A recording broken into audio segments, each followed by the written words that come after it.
और रावण ने ब्रह्मा जी को ये आदेश दिया था कि छोटे मोटे ब्राह्मणों का वेद पाठ मुझे पसंद नहीं है, इसलिए आप समय पर मुझे चारों वेदों का पाठ सुना के जाया करो।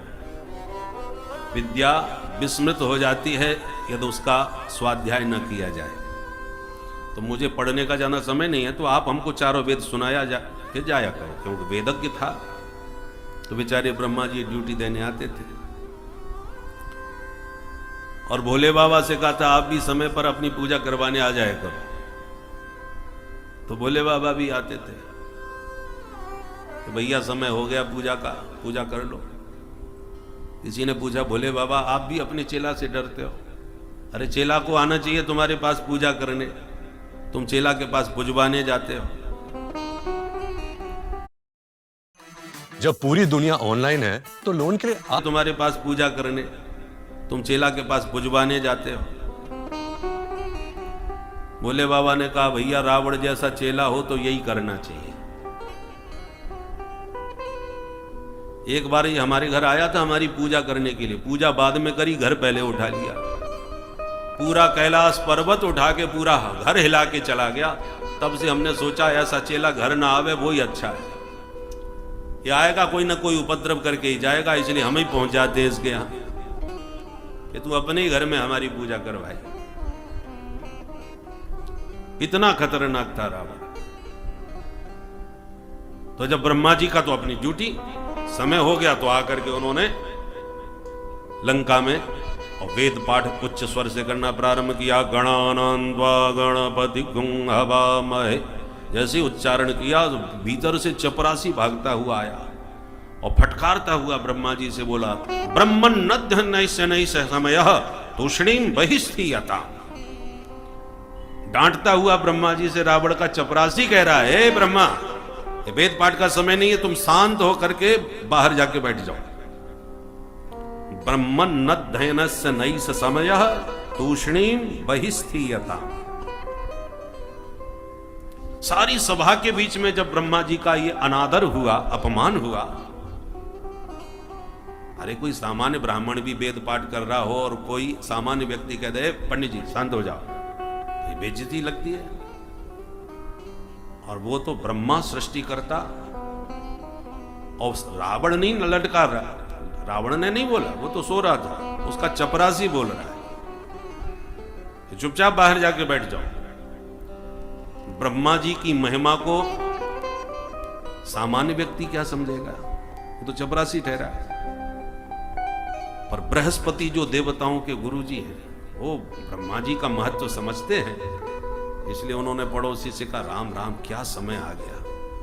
एक चपरासी कल का और सृष्टिकर्ता ब्रह्मा से कह रहा बाहर जाके बैठ जाओ, चुप हो जाओ। कानाफूसी करी तो चपरासी ने वो आवाज थोड़ी सुनी कि ये बृहस्पति कुछ बोल रहा है। क्या बोल रहा है ये समझ में नहीं आया, पर कुछ बोल रहा है। इतना देख करके बृहस्पति जी पर ही बिगड़ गया। ए मूर्ख बृहस्पति, ये तेरे देवराज इंद्र की, वज्रधारी इंद्र की सभा नहीं है, ये दशानन का दरबार है, शांत होकर के बैठो। स्वल्पम जल्प बृहस्पते जड़मते नैसा सभा वज्रिण। बृहस्पति को कहता है जड़मती, माने महामूर्ख। अब बृहस्पति बेचारी चुप। जब ब्रह्मा और बृहस्पति को इस प्रकार बेइज्जत कर दिया तो नारद जी ने देखा ये तो बड़ी बुरी बेइज्जती हो रही है सबकी, मैं इससे जरा ये तो पूछूं कि इसका मूड खराब क्यों है, भाई नाराज क्यों है, क्यों सबका अपमान कर रहा है। परंतु उससे पूछने से पहले इसका मूड ठीक करना चाहिए। संगीत सुनेगा तो माथा कुछ ठंडा हो जाएगा तब पूछूंगा।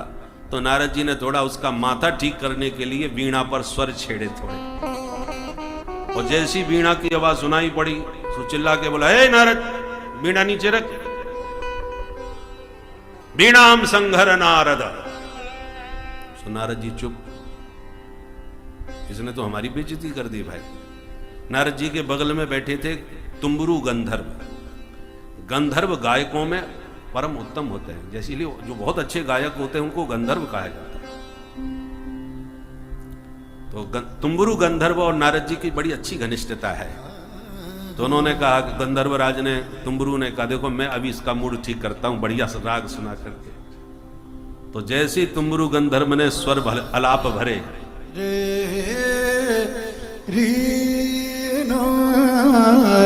तो गंधर्व को भी डांट दिया, अलापम अलम तुम्बरो, हे तुम्बरू ये अलापकारी बंद कर।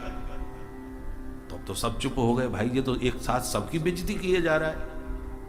तब सब दरबार के लोगों ने हाथ जोड़ के पूछा, भैया जी आपका मूड इतना खराब क्यों है? एक तरफ से आप सबकी बेइज्जती किए जा रहे हो, आखिर के ऐसा क्या हो गया? तब वह दशानन का चपरासी द्वारपाल कह रहा है, ब्रह्मन नध्यन सनई समय तूष्णीम बहिस्थीयताम स्वल्पम जल्प बृहस्पते जड़मते नैसा सभा वज्रण वीणाम संघर नारद स्तुति कथा अलापम अलम तुम्बरो सीता रल्लक भल्ल भग्न हृदय स्वस्थो न लंकेश्वर।